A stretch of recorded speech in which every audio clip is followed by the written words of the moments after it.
M'agradaria obrir el torn de preguntes. Si algú vol preguntar a qualsevol tipus, hi ha una pregunta allà. Sí. Vale. Frank? Yeah. I just wanted to ask you what your opinion is of when, say, brands or advertising agencies see the films online and see great ideas. How do you work to distribute money to the artists that make those films or come up with those great ideas without first, because they're not doing it the right way, they go to Creative Commons and they look, okay, we're going to distribute this money, but they just take the idea. So do you challenge those people? I don't think I completely understand. Are you asking about the people, the directors that make the little films, or? No, the other way around. Say Mercedes-Benz sees one of these great films and they take the idea and turn it into an advertising campaign. Do you do something about that to redistribute the money to the people that actually made the film? Or does anybody, or it doesn't matter anymore? I don't understand your. You don't understand? One of the reasons is because it's legally a completely different question to a copyright question. Yeah, if It falls outside the bounds of copyright. I mean, if you're asking about a concept for, it happens again and again in art, right? No, but it also happens in music. It happens in everything. No, music's a different issue because you're then talking about the use of a piece of music, right? No, because people copy ideas. They don't need to actually just steal it. They just copy the idea. No, I'm just asking, you have the directors going out there and making this really great work, and they're doing it under the Creative Commons license. So is there anything that you guys do to protect those people that put their energy in, put the time in, put the ideas in, when a big company comes along and takes that great idea, or you just leave it? No, when we know that it's happening, we take action. But we're too small we're not CNN. CNN can do that. We cannot do that. Sure, I just wanted to understand if somebody does something, because I understand that the Creative Commons license, we also work with it, but I wonder at any point, does anybody do something when somebody else comes along and takes the idea? Well, How does it make a difference that it's Creative Commons or not? Well, it does make a difference because you're putting it out there for people to share with you, but as soon as that idea is used for commercial gain, then you also expect to get money from that as a director, as an artist, as a musician. Right. You understand what I mean? But that's exactly what the license provides for, isn't it? Exactly, but some brands that make advertisements, they do not respect the Creative Commons licenses, and therefore, is there somebody in your organisation who challenges these people? Jo voldria que les Creative Commons són les llicències de propietat intel·lectual que el que faciliten precisament aquestes llicències són que es mantingui. Si aquestes llicències no es respecten, no s'està respectant unes llicències de copyright. Aleshores, el que els membres d'avui no és que siguin experts, no són advocats, són cineastes o relacionats amb el món del cine. Aleshores, el que fan no parlaran avui al respecte de quin tipus de reclamació has de fer, si has d'anar al jutjat o el que sigui, és propietat intel·lectual, i el que es parla precisament són que aquestes llicències donen una seguretat, i si no, doncs ja s'anirà al jutge o el que sigui, tampoc és l'objectiu de la taula.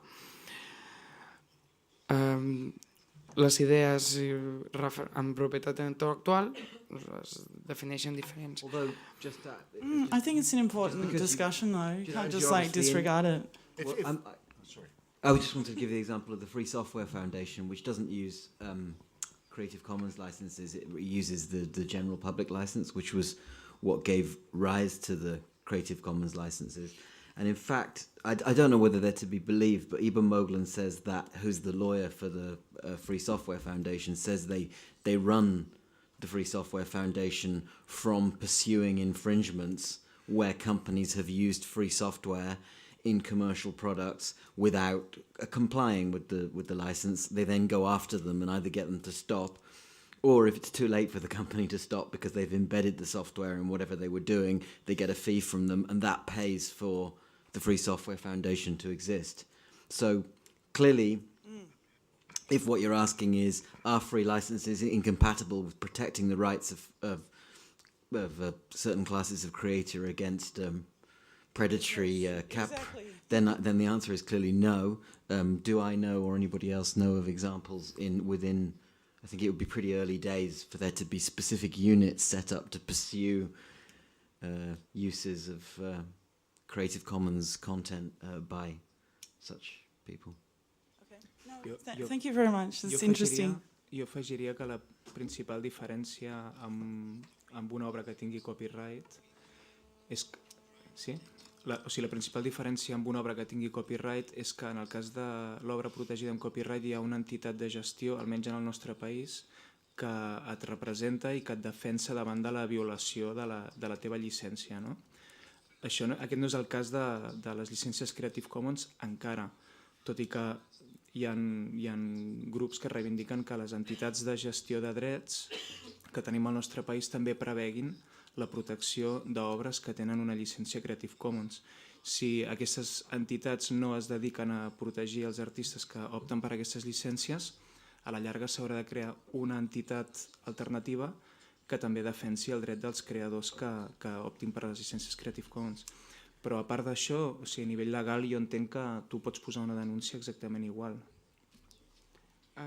Exactament. Bueno, m'agradaria també, no és una taula sobre propietat intel·lectual, si hi ha algun tipus de dubte, però és molt, estem en referents en quant a distribució de cinema a internet i m'agradaria que no ens centréssim en entitats de gestió o en qüestions d'advocats perquè no és l'objectiu de la taula. ¿Hi ha una otra nueva pregunta? Hola.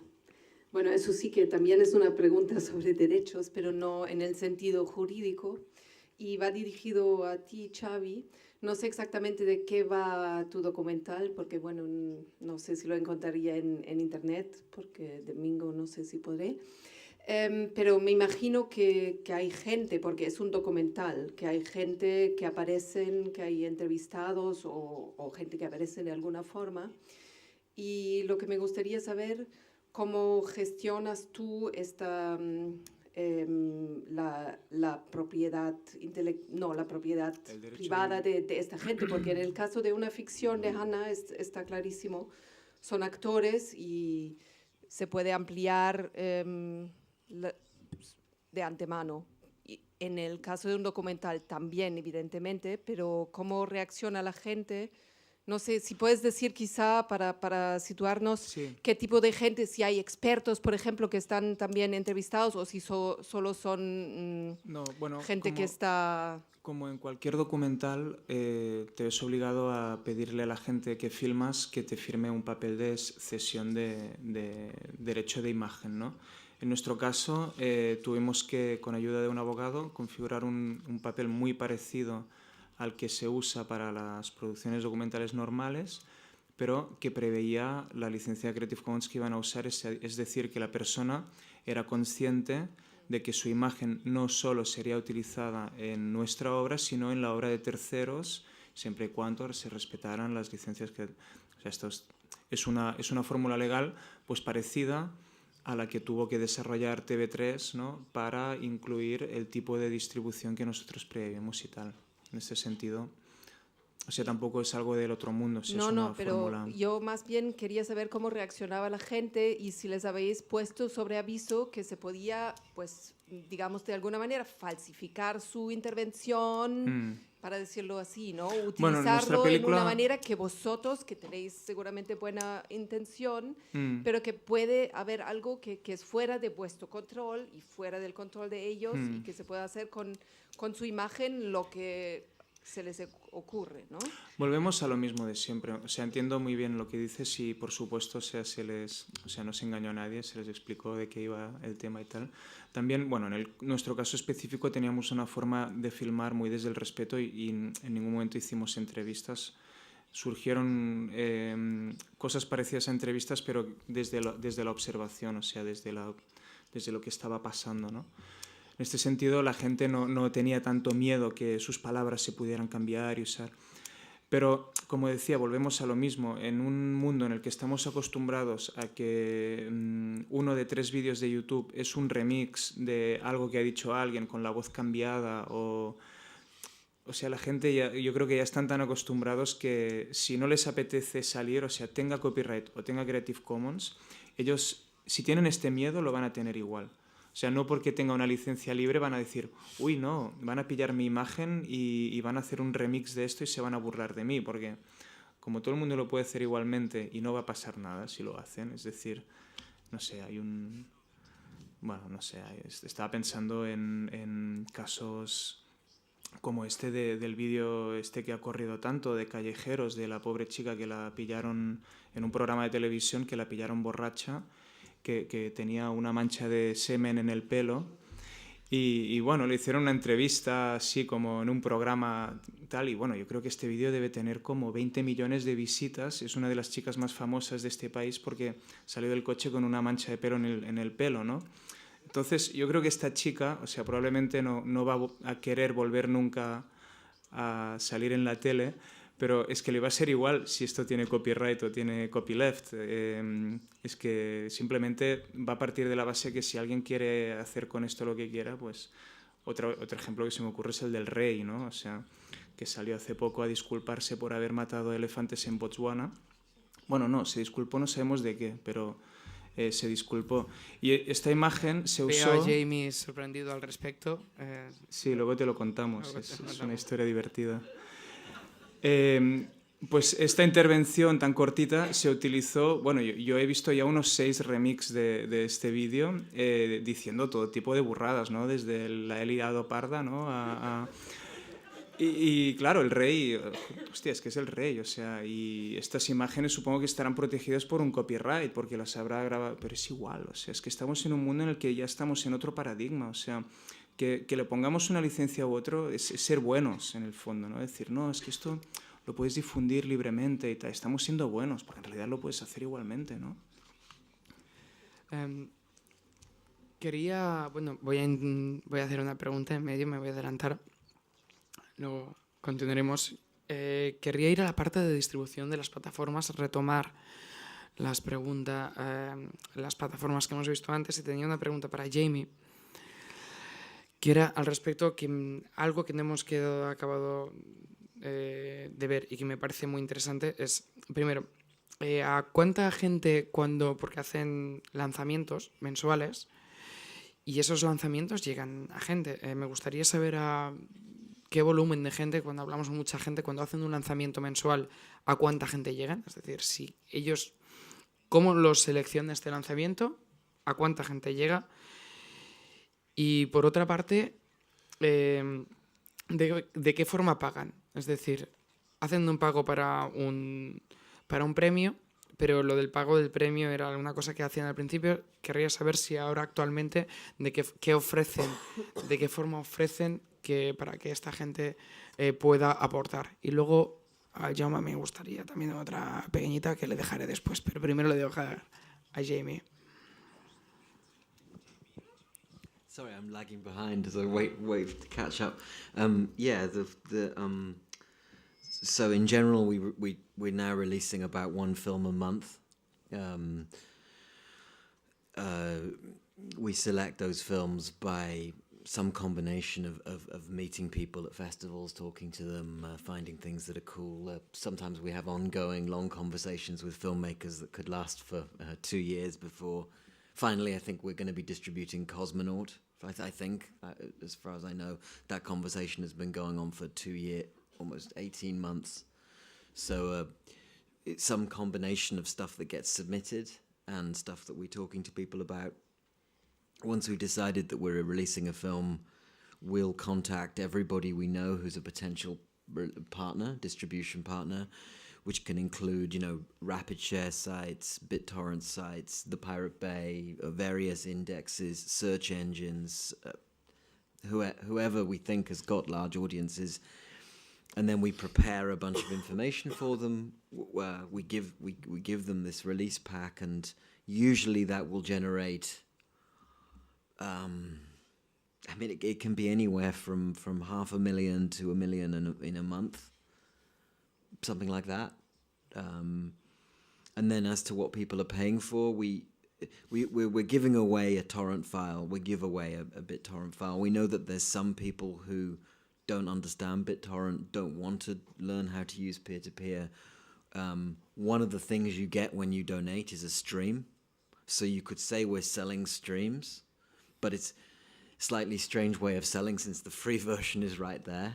And you're sort of buying convenience. In a way, we see it that you're buying time, because if you don't want to learn, maybe, or you didn't, you know, or you're giving it to a friend who doesn't know as well. That happens a lot. So we streams to gift.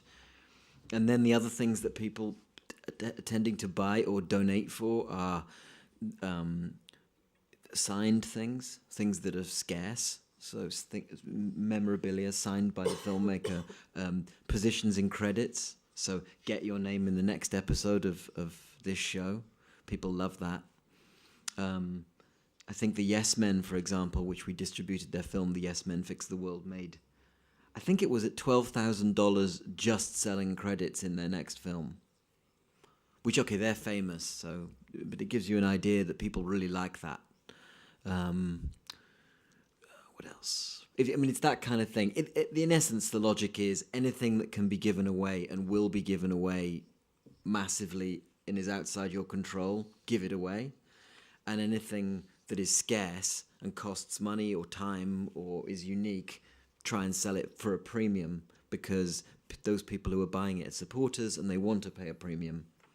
You know, so often credits in the next film would cost you $500, and you get plenty of buyers. Does that answer your question? Of course. Thank you. Just trying to make sure I remembered everything. Hola, buenas tardes. Mi pregunta con un comentario va dirigida a Jaume Ripoll.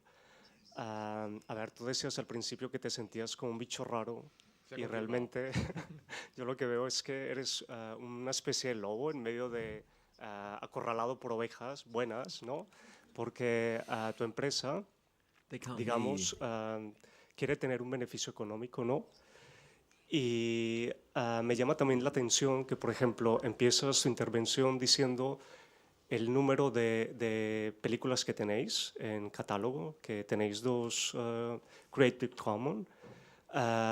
Y me llama la atención porque normalmente las empresas hablan de beneficio económico, y en este caso yo he estado en varias conferencias donde ha estado Filmin y personas que vienen del mundo de la distribución en Internet, y siempre las cifras de negocio están desaparecidas, ¿no? Normalmente tenemos muchísimas películas, cada vez nuestro catálogo es mayor, pero todavía no vemos si realmente es rentable este negocio. Es como una primera pregunta. ¿Es rentable la distribución a través de Internet? Y luego, ¿os habéis planteado algo de gratuidad? Se ha hablado del tema de que la gente, cuando les ponen un link para donar, la gente dona, porque de alguna manera revierte lo que ha visto, lo que se ha bajado, revierte y lo siente como un regalo, y por tanto se sienten generosos y dan dinero. Pasan en Londres, ¿no? En el British Museum, no cobran la entrada y la gente normalmente dona dinero. No sé si tú, que estás en el mundo de la empresa, si os planteáis el tema de la gratuidad. Y como otro ejemplo, los diarios en el mundo del periodismo están totalmente sin saber qué van a hacer. O sea, New York Times dice que por aquí van las cosas y ponen una versión de pago, pero una parte gratuita. El País sigue siendo gratuito. El Mundo está a punto de inaugurar una parte también solo de pago. Entonces, en ese mundo, desde la empresa y en el mundo de la distribución de películas, documentales, ¿cómo veis todo esto? Son varias preguntas, lo siento. Bueno, intentaré ser centrémonos. rápido, breve y demás. Primero, no soy lobo. Segundo, la empresa no es mía. Eso para empezar. El problema es que siempre estamos... Yo me siento un poco siempre desplazado. Cuando estoy en el mundo tradicional de festivales, soy el malo, porque soy el que lleva las películas, rompo las ventanas e intentamos cambiar el sector. Cuando estamos aquí, somos los conservadores, los que estamos ahí, nos agarramos y queremos cobrar por aquello que debería ser gratis. Yo estoy de acuerdo, la cultura es gratis, pero también aquí estamos hablando de entretenimiento. Dickens, Dante, Dostoyevsky son gratis. Juego de Tronos hay que pagarlo, porque cuesta 100 millones de euros hacerlo. Y sin eso no hay dinero para seguir haciendo Juego de Tronos y Mad Men, que es lo que la gente quiere ver. Porque esto, a diferencia... Perdón. Sí. Perdón, es que me embalo. Yo he dicho antes, lo siento por el traductor. Sorry. Paro el discurso demagógico, vuelvo a las preguntas. Sobre el tema, sí, eso es como muy largo y no vamos a aclarar el tema ahora. Si filming o el cine en internet da beneficios o da dinero para eso. Ya te digo yo que filming no da beneficios. Ojalá los diese, pero no es el caso. Llevamos muchos años perdiendo dinero o invirtiendo dinero para poder hacer algo más o menos notable. En 3 meses, yo te diré los datos que sí puedo dar. En 3 meses, en los 3 primeros meses de este año, hemos facturado más que en todo el año pasado. Hay muchas películas que están ganando más dinero en estreno en internet que lo que están ganando en DVD, de alquiler y de venta. Esos son datos reales, y son datos de este 2012. Y esos sí son datos que puedo dar. Los números cada uno los tiene y son privados de la compañía. Pero sí se puede sacar eso. ¿Por qué? Porque lanzar un DVD cuesta 3.000 euros, aprox. Si lo ponemos en la calle, 1.000 unidades y demás. Poner la película en internet no te cuesta dinero. Por tanto, tienes la posibilidad del ingreso, o no te cuesta mucho menos. Por tanto, el beneficio es más directo y más rápido. Eso por un lado, eso más o menos sí, espero que te conteste un poco lo que es la pregunta. Y yo sí que creo que la distribución del cine en internet es presente, es hoy. Porque cuando hablamos de cine en internet no solo hablamos de filming. Televisión Española se queda los derechos para explotarlo también a través de internet, a través de su portal, y eso lo cuenta también cuando compra una película. TV3, aunque ahora queramos que le parezca algo raro lo de la gratuidad. TV3 tiene TV3 a la carta, donde ofrece todas las cosas de forma gratuita. Por tanto, aquí nadie se debe sorprender porque TV3 ofrezca un documental o el documentalista tenga acceso gratuito o disponibilidad gratuita a él. Por tanto, Internet es presente, Internet cada vez da más dinero. Que no da el dinero que debería dar para compensar las pérdidas de la industria. Y dejadme hablar de industria, porque el cine es demasiado caro para hacerse sin dinero, o sea, para no seguir manteniéndose sin dinero, no lo está dando. Ni aquí, ni en Estados Unidos. Es verdad que hay una parte... El problema es que en España necesitaríamos que fuese más rápido de lo que realmente va el cine en internet. Eso es incuestionable. 2, por el tema de la gratuidad. Sí, la gratuidad. Una tarifa plana de 10 euros al mes con 2.000 películas de acceso, para mí es casi gratuito. Ya sé que no es gratuidad. Ya sé que la gente tiene que pagar 10 euros al mes. Pero si eres incapaz, si realmente crees que pagar 10 euros y tener acceso a Rossellinis, Viscontis, Fellinis, Antonionis y Bergman es caro, es que no estás valorando lo que hay ahí. Yo estoy a favor de que un creador me diga, mi obra está gratuita en muchos sitios y si la quieres la pones tú. Y yo decidiré si la pongo o no la pongo. Me parece perfecto. Está en su libre derecho. El Cosmonauta estará gratis en todos los sitios. Y también estará en filming, en tarifa plana. Y lo que yo gane se lo daré a Nico y a la gente de Riot. Y me parece perfecto. Pero eso es decisión del creador. Yo creo que 10 euros no es un precio caro. O no debe parecerlo. Y gratuidad, tenemos 500 cortos gratis en Filmin. Es verdad que el cortometraje quizá no es lo mismo, pero están gratis. En Filmin no hay publicidad, también es una página libre de publicidad donde uno puede hacer lo que quiera. Lo sé, perdonad, señores de la mesa. Y perdón, señor traductor. Por eso no hablo en inglés, porque a este ritmo entonces ya sería un caos. Rollo Almodóvar con los santos. Vale, y la tercera era lo de la donación.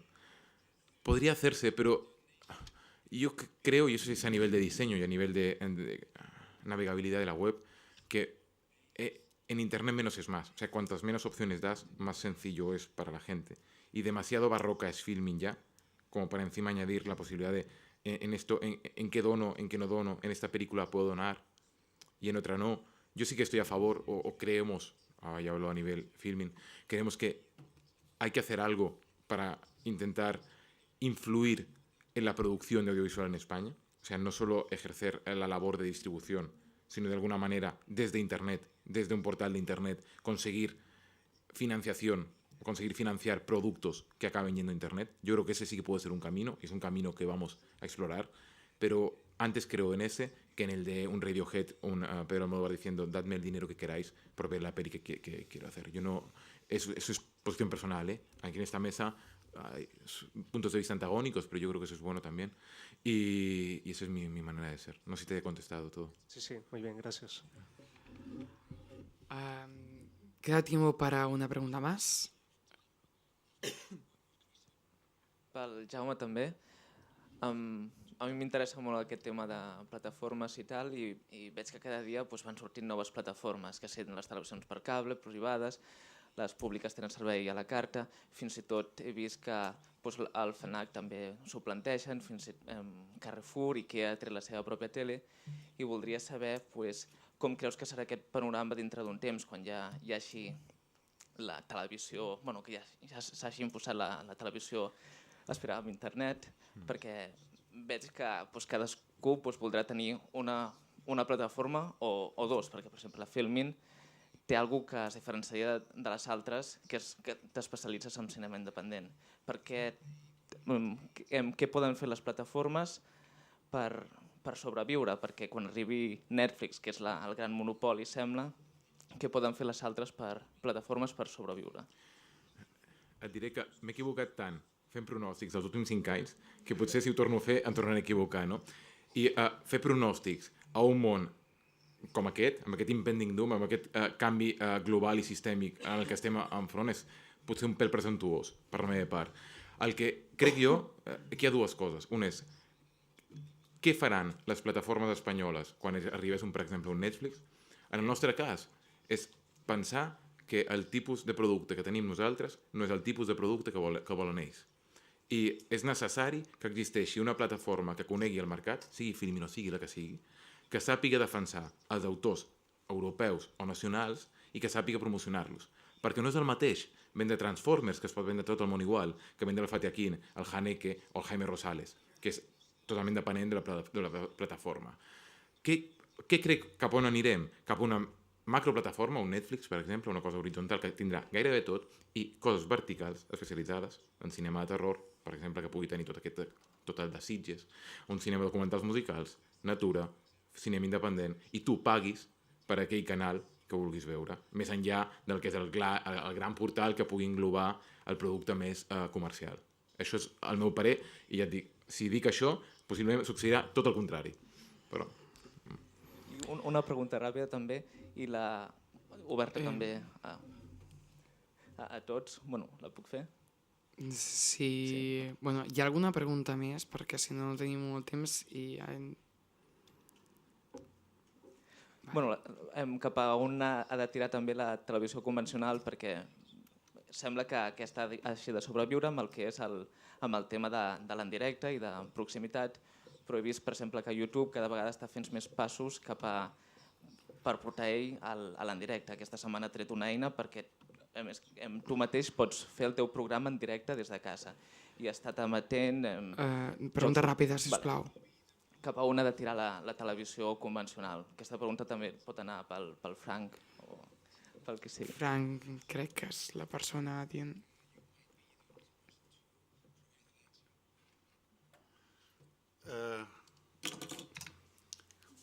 In Holland you have 2 large pop festivals, Pinkpop and Lowlands. We broadcasted them. Now YouTube has bought the rights with the world rights for all the music. The only thing we do, and that will be the future of television, is package it.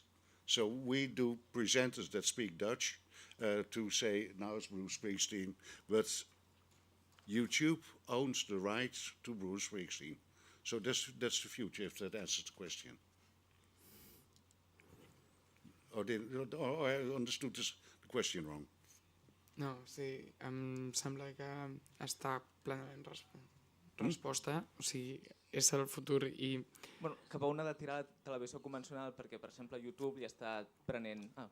Sí, em sembla que ja t'ha contestat al respecte, que és la televisió tradicional, YouTube ha comprat els drets, aleshores la televisió he's asking you if the future, the conventional television, where it's going to go? Like, if YouTube take the rights, what about the normal televisions? There's one thing I believe in. The digital revolution is never about or. It's always about and. Television won't go away. Documentary won't go away. It will become more. It will become films you've made from your home, and that will be on the internet. That can be pretty famous. But it will also be television shows that cost $2 million. It's end. That's so beautiful about the digital revolution. Moltes gràcies, Frank. Jo crec que està plenament resposta a la pregunta. Agrair a tothom per haver estat a aquesta taula de Medi Antena Catalunya dins del Festival BCCN. Us agrairia molt que poguéssiu omplir les enquestes per veure per què ens permet millorar. Pujant les escales a mà esquerra, a l'Aula Zero, hem preparat un lloc on poder relaxar-se i estar dins del festival prenent alguna cosa, un cafè, una cervesa, alguna cosa. I a les 8 començarem la projecció de pel·lícules. A les 8 estarà Joan Carles Martorell, un dels referents d'Espanya en l'utilització de llicències Creative Commons, amb el seu curtmetratge Plen de Mar, nou curtmetratge, amb la Hannah Skoll, que parlaven abans dels remixos. La tindrem aquí presentant aquests remixos i el curtmetratge Lady Crash, i l'estrena d'Esperando el Tsunami del director Vincent Moon, que és la pel·lícula que obre l'opening gala del festival. Moltes gràcies, recordeu-vos d'omplir les enquestes si voleu i de tornar als audífons, i moltíssimes gràcies a tots.